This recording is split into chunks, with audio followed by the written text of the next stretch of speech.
قارون کے بارے میں تو آپ نے سنا ہوگا. وہ توریت کا بہت بڑا عالم تھا. یعنی توریت حضرت موسیٰ علیہ السلام پہ نازل ہوئی تھی. تو وہ ان لوگوں میں تھا جو حضرت موسیٰ علیہ السلام پر شروع پر یہ مان لے آئے تھے. تو پھر ہوا یہ کہ زکوٰۃ کا حکم آ گیا. ہم مسلمان تو 40واں حصہ زکوٰۃ دیتے ہیں. اس وقت جو حکم آیا تھا وہ 1000واں حصہ تھا. تو جب زکوٰۃ کا حکم آیا اس نے حساب کتاب کیا اپنی دولت کا، کیونکہ دولت تو اس کے پاس بہت زیادہ تھی. حساب کیا تو وہ تو کئی 100 اونٹ بن گئے جو زکوٰۃ میں جا رہے تھے. تو اس نے اس وقت بخل کیا. وہ حضرت موسیٰ علیہ السلام کا انکاری ہو گیا اور آپ بے ایمان ہو گیا. تو اس طرح وہ کافر ہو گیا. تو آپ اندازہ کریں، ایک بخل جو تھا، بخل کی جو بیماری تھی، وہ پہلے ایمان لایا ہوا تھا. بخل کی بیماری نے اس کو گمراہ کر دیا. یہ اتنی خطرناک بیماری ہے. اور پھر آپ دوسری طرف دیکھیں جو اللہ کے راستے میں خرچ کرنے والے ہیں. حضرت ختیجہ رضی اللہ تعالیٰ عنہ، مکے کی امیر ترین خاتون، اور جب ان کا وصال ہوا تو آپ اس چیز سے اندازہ لگائیں کہ انہوں نے کس طرح اللہ کی راہ میں خرچ کیا ہوگا کہ انہوں نے اتنی دولت نہیں چھوڑی کہ ان کا کفن خریدا جا سکے.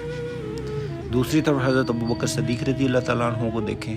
مکے کے امیر ترین لوگوں میں ان کا شمار ہوتا تھا، کیونکہ آپ بڑا کامیاب قسم کے کاروبار کرتے تو بہت زیادہ کاروبار تھا آپ کا. اور پھر حالت یہ آن پہنچی کہ آپ نے سارا کچھ اللہ کی راہ میں قربان کر دیا. اور غزوے میں جب آپ صلی اللہ علیہ وسلم نے مال مانگا تو آپ اپنے گھر کا سارا کچھ لے آئے.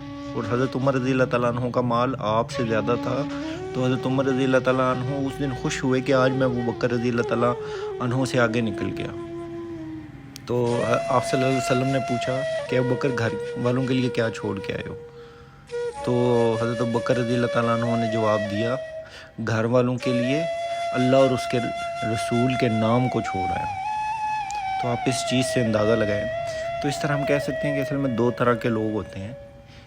ایک وہ جو مال کو سمجھتے ہیں کہ ہم اس کے مالک ہیں، اور جب ان میں یہ سوچ آ جاتی ہے تو وہ پھر اللہ کے راستے میں خرچ نہیں کرتے. اور دوسرے وہ لوگ ہوتے ہیں جو جب ان کو مال عطا ہوتا ہے تو وہ اس کو اللہ کی امانت سمجھتے ہیں، کیونکہ اللہ نے مال دیا ہے تو وہ پھر اس کی مرضی کے مطابق خرچ کرتے ہیں. اور اسی میں انسان کی کامیابی، اور انسان کو یہی سمجھنا چاہیے. قرآن میں بھی اللہ تعالیٰ نے جو بخل کرتے ہیں ان کے اللہ تعالیٰ نے بڑے سخت الفاظ استعمال کیے ہیں، ان کو وعیدیں سنائی ہیں. جیسے ایک آیت میں اللہ تعالیٰ فرماتا ہے کہ جو کوئی بھی بخل کرتا ہے وہ در حقیقت اپنی جان کے ساتھ ہی بخل کرتا ہے. اگر حدیث کی بات کی جائے تو ترمذی شریف کی حدیث ہے کہ آپ صلی اللہ علیہ وسلم نے فرمایا، اگر 2 بھیڑیے بکریوں کے ریوڑ میں گھس جائیں تو وہ اتنا نقصان نہیں کرتے جتنا بخل دین کا نقصان کر دیتا ہے. اور اسی طرح آپ صلی اللہ علیہ وسلم نے ایک اور موقع پر فرمایا، بخل سے بچو کیونکہ بخل نے تم سے پہلے لوگوں کو ہلاک کیا.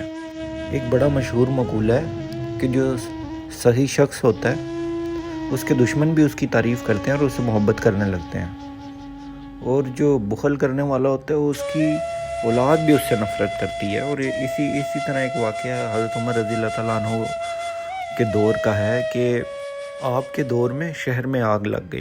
لوگوں نے بڑی کوشش کی کہ اس آگ کو بجھائیں، لیکن وہ بجھانے میں کامیاب نہیں ہوئے. تو وہ بھاگتے ہوئے حضرت عمر رضی اللہ تعالیٰ عنہ کے پاس آئے کہ آگ نہیں بجھ رہی. تو آپ رضی اللہ تعالیٰ عنہ نے فرمایا، پانی پھینکنا تم چھوڑو اور باقی کوششیں تم چھوڑو، یہ تمہارے بخل کی آگ ہے، تم روٹیاں تقسیم کرو اور کھانے تقسیم کرو تاکہ یہ آگ بجھے.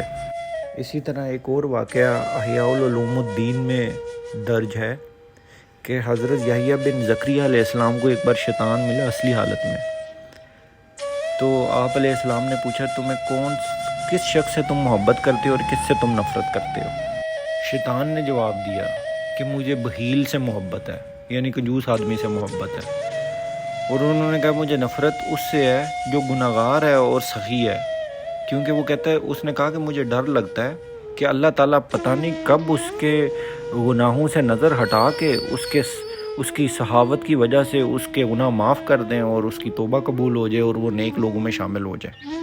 اس کے متعلق سلسلہ سروری قادری کے موجودہ امام سلطان العاشقین مددلہ الاقدس کا فرمان مبارک ہے کہ بخیل شخص کبھی بھی اللہ کے راستے پہ نہیں چل سکتا. اس لیے ہم سب کو اپنے اندر جھانکنے کی ضرورت ہے.